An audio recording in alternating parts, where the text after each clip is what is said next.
อนนี้เขาก็จะไปใส่กับหนักมือนะคนเนาะใช้ทิ้งไว้มืออื่นเช่านะคนก็สิมายามเป็นยังไงนะคน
วันนี้เขาสิพาพี่น้องไปการเขียน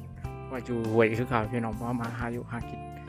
มานำทีมงานเรา3 คนคือเก่าพี่น้องเราเขียน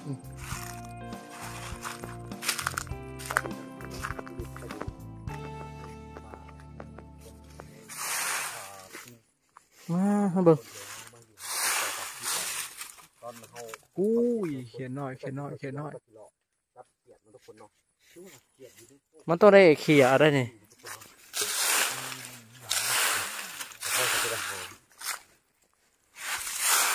เขียนเต้าเขียนนะแต่อันนี้ไม่ได้เขียนหน่อยนะเขาจับใช่จับเดี๋ยวเขาเฉลยได้เขียนหน่อยก็ลายได้เลยนี่เขียนเต้าเลยครับบ่เจ้าโลจะบอกว่าคอยเป็นคนเขียนโอ้นี่ไม่ได้เขียนหน่อยเลยนะแต่เขาอยากจำรอบดึกแนวนอกบอยากลายมันได้ดีนี่ก็ไม่คล้องหลายเลย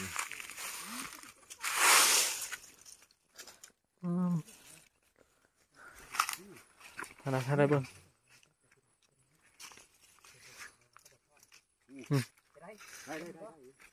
ได้อยู่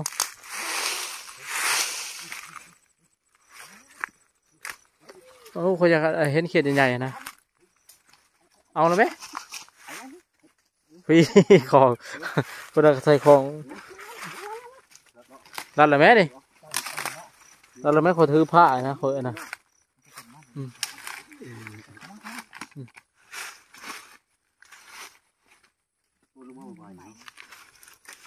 เนื้องัดแถวๆนะ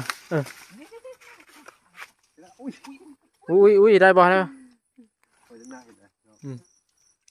ว่าอะไรนะพี่น้องได้แล้วปะได้แล้วก็ส่องไปทางอื่นเลยเนี่ยทำทักคาเลยอันนี้คือมีคนมากระจำมาชะบ่ชะเอาป่าอ๋อ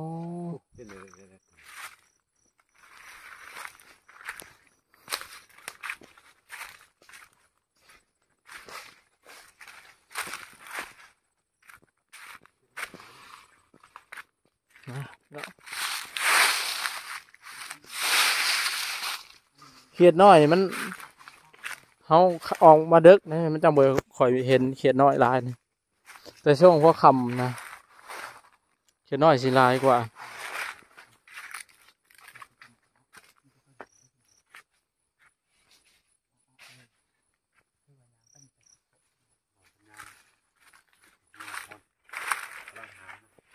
โอ้ได้มาดิบ่ทีมงานเขานั่น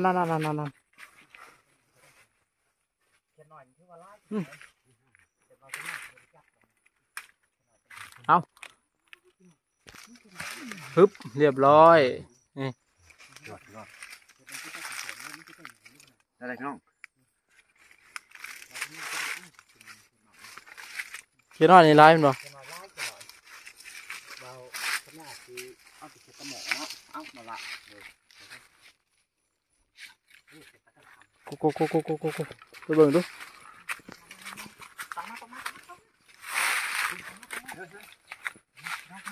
โอ้อ้าวบ่พ่อนถือผ้าพี่น้องเลยไงจะเพิ่นจับอ้าวแล้วไม่เขียดอ่ะ เอาไหมรับได้ทำลง โอ้ลุยเข้าไปเลยกูฮันแล้วอะไรใกล้ๆจะ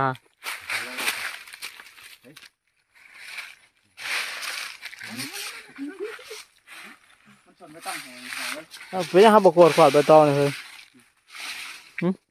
าจะมาให้กังเว้นเขาจะกวาดไปต่อเนาะ หากระเว้นขึ้นสีลายเนาะ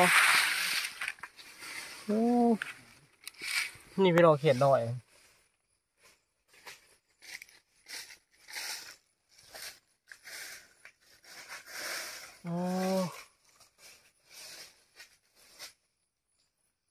นี่เขียนหน่อยเดี๋ยวให้บริจับเขียนหน่อยฮะมีเวลาจับพี่น้องไอ้สิได้จับไปเขียนไงถ้าเขาจับเขียนหน่อยคือจะได้หลายเนาะ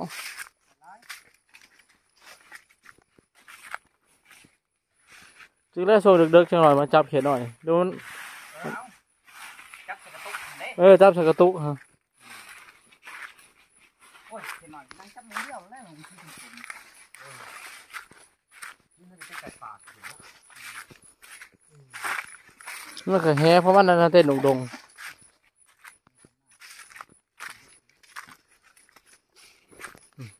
จ้า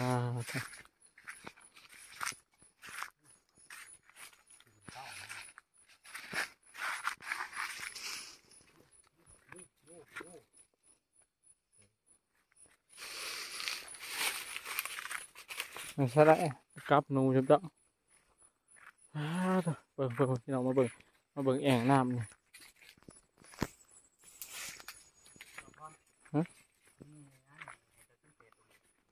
ป้าลายเลยเนี่ยย้อมหับเลยอยู่นี่อันนี้เสียงอะไรอดโอวะจีเหรอแถวเนี่ยโคกไม้บ่มีบ่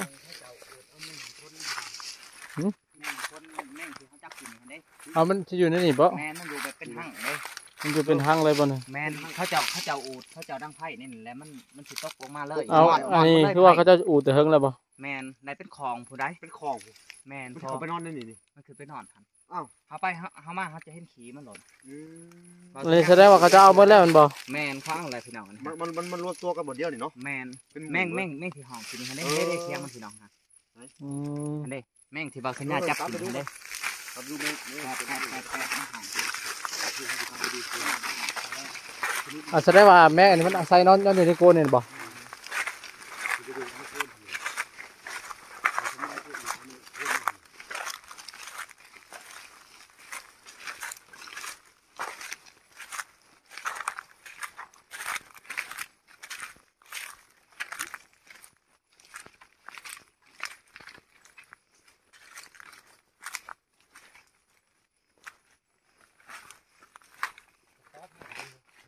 เฮ้ยกระป้อมด้วยเถอะหากระป้อมเลยได้เลย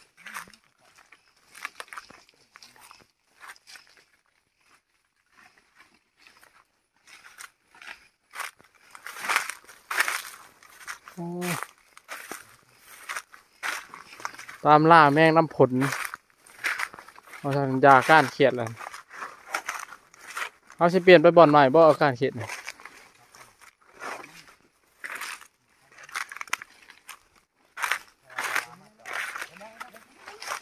เลยบินหาไฟเอาบินหาไฟ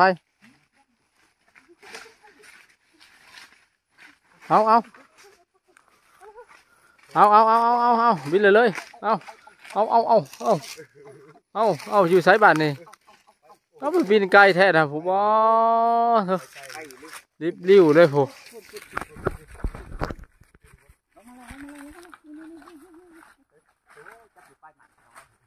บ่ได้ใช่มันบ่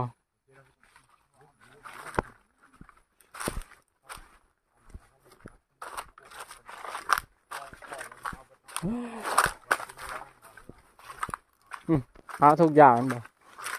เก็บมาเล่นบ่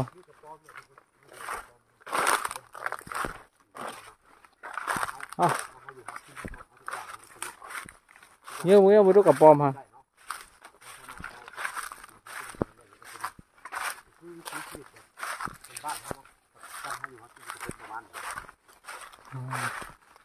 ใส่ชีวิต1 คืน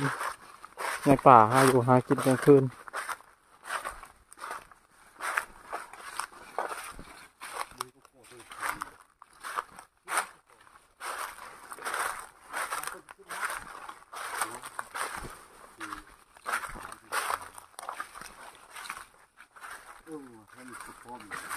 กระป๋อมขึ้นไปทางใดมาเถอะ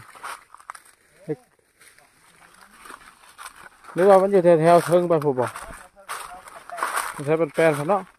เขาต้องจับขึ้นไปเยอะทางพูดเลยพี่น้องหมูสิงกับหมูมีเนาะ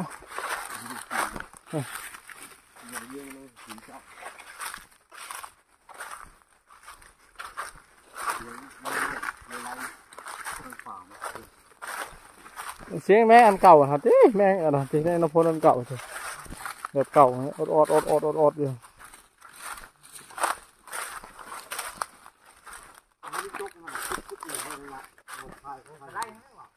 แถวนี้บ่มีบ่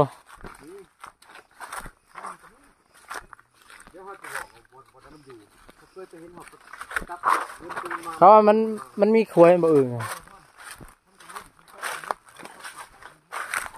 เ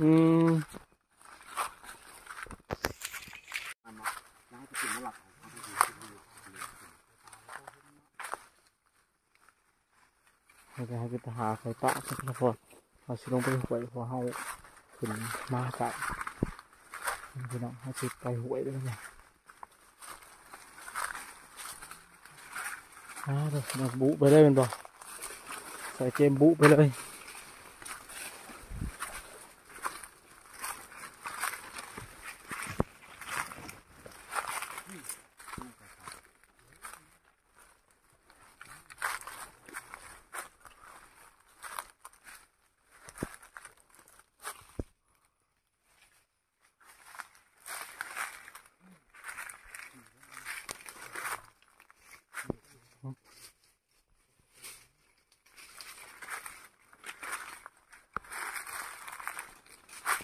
ว่ามันขี่นกขี่ไก่ไปใช้ยังเป็นตัวนกลากว่าโอ้ตัวแม่อะไรกัน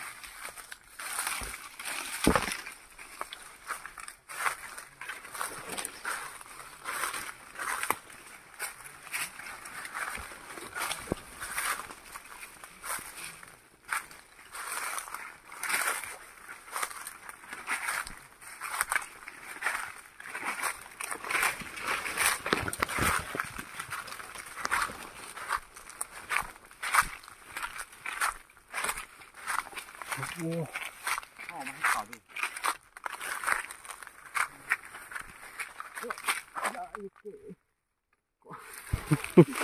ให้ได้บอกเราที่เรา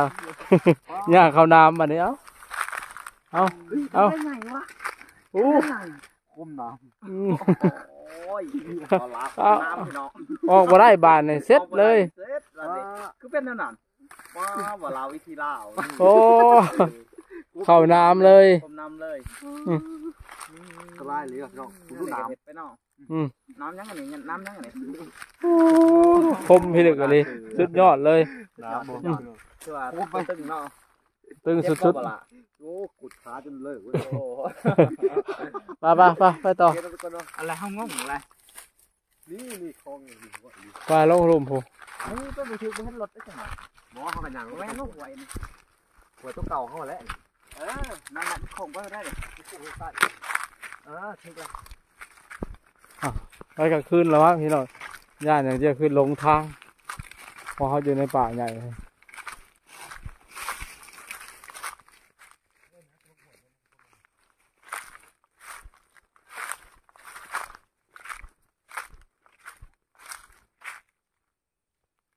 หัวในบ้านได้เฮ้ยถึกแล้วมันไปฉันได้มันไปเสียรถเขาได้ ของเขามาหลัดไปสิเด้ อืม ถือหรือวะ คือตัวอ่างน้ำตัวน้อยเนาะเด้อ บ่ได้อังนำไม้ได้หนึ่งไรได้ไปลงสมุนละ ถึกแล้วอันมันมีวางลงปล่องลงถูกต้องแล้วจืดแล้วเหมือนเขาลัดมาในป่าจริงๆเราเข้าไปเวียนในป่า แม่น ระมัดระวังพี่น้องไปกลางคืนไปในป่ายันลงป่านะพี่น้องลงผิดถ้าเขาบ่จือเขาต้องสำรวจเบื้องก่อน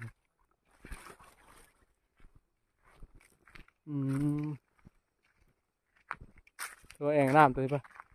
ตัวเบิ่งแอ่ ถ้าง บ่เจอ น้ำ เขาก็เลาะขึ้นมาไหมเขาก็เลาะขึ้นทางนี้ก็ไปขึ้น แล้วก็เล่น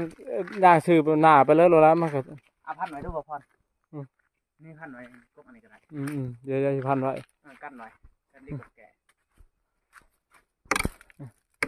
พันทางเห็นทางนี้ ยึดเครื่องไม้ไว้พี่น้อง เพราะว่ายันลงนอกเพราะว่าเบาสัญญาแล้วก็เบาพรเบาลาบน่าจะเสือ ไปพี่น้องไปก่อน เบิ่ง ไปจับดู เบาสัญญาสิไม้ เอาหน่าใช้ดูเอาไว้เอาละไม้ใช้ดู บอสนี่ก็โหดเลยเอาพันแบบได้มันจะเป็นแบบนั้นแหละ ว่าสิเครื่องไม้ไปพยันลงพี่น้อง ลงเฮาแล้วก็ขึ้น ว่ายันลงเพราะเขาบ่เคยมาจากเถื่อนะมันจะทำลง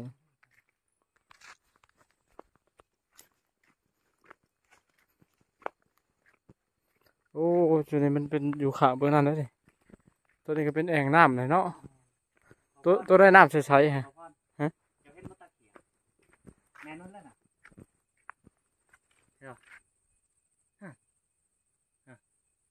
ใช่ป่ะเปิดมา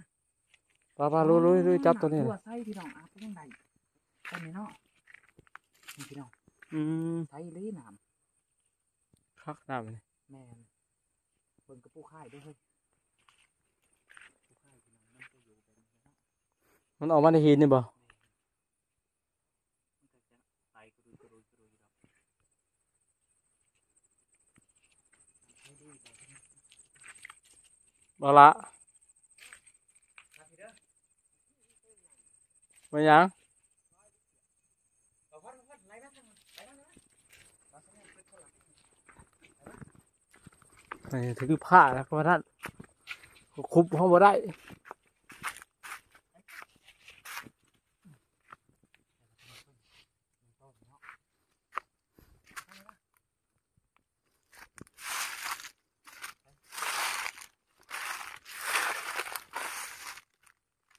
นี่ใส่กลับมาใส่ นี่เฮ้ยนี่หยุดคอยถือผ้าเขาเอายากเว้ยนั่นแล้วนี่ใช้ได้นี่ก็มีนี่นะ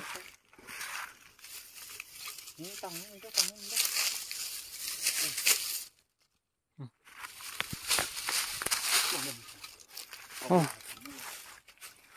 ไวใช่ปะ